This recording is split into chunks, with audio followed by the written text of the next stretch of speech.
All right, from the Padres taking on the A's last night to NASCAR's top racers gearing up for the Indy 500. A lot to get to in the world of sports. Lee Hacksaw Hamilton joins us with the latest, our Saturday morning session. Good morning, Lee. Good morning. The only word I can use to describe what happened at Petco Park last night was bang. Padres brought their bats to the stadium. Padres beat the Sacramento Oakland Athletics last night. Padres post the win over the A's. They beat up their young pitching staff en route to the victory. Manny Machado hits a screaming two-run home run line drive. Nick Castellanos parked a home run into the third deck of the Western Metals building. Ramon Laureano added a solo home run, and the Padres wind up with the victory over the Athletics. A's got good young bats, A's very young pitching. Padres go to 30-20 on the season. Oddly enough, they're just 15-12 at Petco Park this season. They're only a half game back of the Dodgers because the Dodgers got whacked in Milwaukee last night.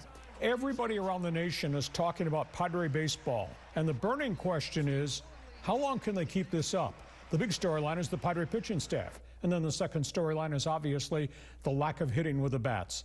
A.J. Preller, the general manager, finally revealing the situations involving the two frontline pitchers who are on the disabled list. Obviously, very slow progress with Nick Pivetta and Joe Musgrove. Says this is not a common situation. It's not black and white.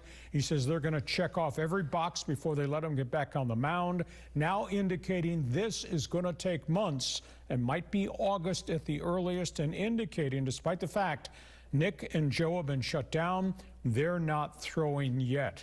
And of course, the Padres are trying to get by with all these rentals, the Buehlers, the Marquezes, the Cannings, the Giolitos.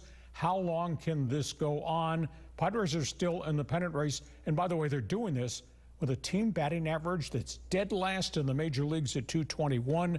It's absolutely staggering that the Padres are still in the race. We'll see where this story goes. Okay, big night in the NBA. Amazing night in the NBA. The dateline is San Antonio. The Spurs won the first game in Oklahoma City and then lost the second one. Last night, San Antonio came out a 15-0 run to start the game, Jason, and then OKC took over the game and wound up pounding them 123-108. Oklahoma City gets home court advantage back. They lead the series 2-1. It was bizarre basketball. It became a track meet. Hard fouls, technical fouls, a lot of anger. Shai Alexander wound up with 26 points. The Oklahoma bench, get this, scored 76 in the game. And shame on San Antonio. With that 15-0 start, they get launching threes, and then they could not hit threes. They went 13 for 41, blew the lead, and now blew home court advantage. They play again tomorrow. Okay, we got a couple of big car races. Oh, this is a huge weekend. Indy 500, lots of questions going to Indianapolis. Green flag Sunday tomorrow. By the way, the race is on our sister station, Fox 5. Drop the flag at 9:45 if it doesn't rain. Pre-race activity, you got to follow it. If Slice of Americana, it starts at 7 a.m. Pacific time.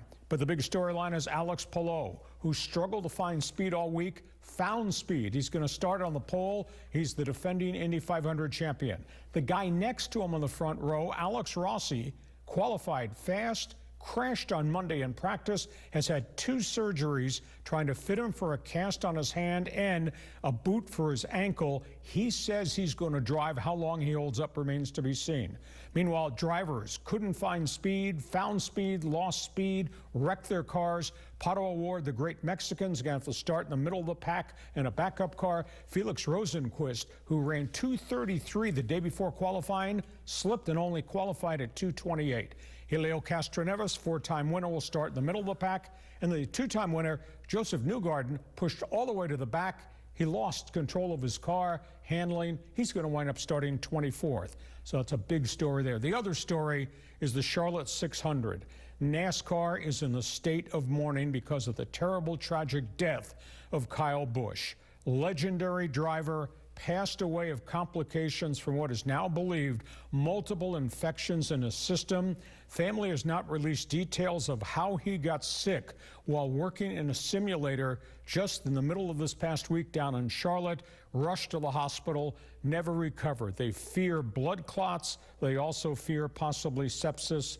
He was rowdy. He was a titan of the sport. They called him America's badass, just the way he drove. He was beloved. He was also disliked by an awful lot of people, too, but just a terrible setback. And, Jason, this is the second NASCAR driver to perish since December. In December, another NASCAR driver, Greg Biffle, died in a fiery plane crash in North Carolina. So heavy, heavy hearts in NASCAR at this hour. Okay, wrapping it up with soccer. Two big names in soccer, two big storylines in soccer. That is Mauricio Pochettino.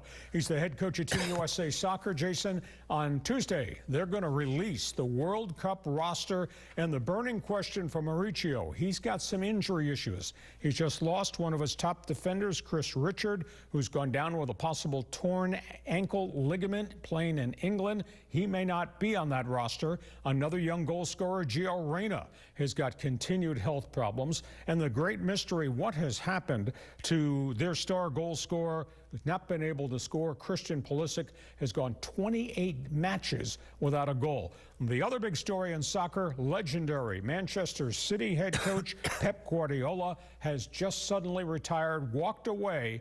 He got them 20 trophies in 10 years in Manchester City. He's burned out. A year ago, another one of the great soccer coaches, Jurgen Klopp from Liverpool, he walked away from the sport, burned out too. Pep was phenomenal. He's uncovered the great goal scorer Erling Haaland, who's the modern-day phenom from Norway. Manchester City is in shock that Guardiola has walked away from the sport. Wow. All right, another week in the books. Indy 500, Sunday morning. That's right. Sister station, Fox 5. Never sampled it, try it. Got to see the pre-race festivities back home in Indiana. It's really, really neat. Definitely. Have a great sports weekend. You too, Lee. Thanks.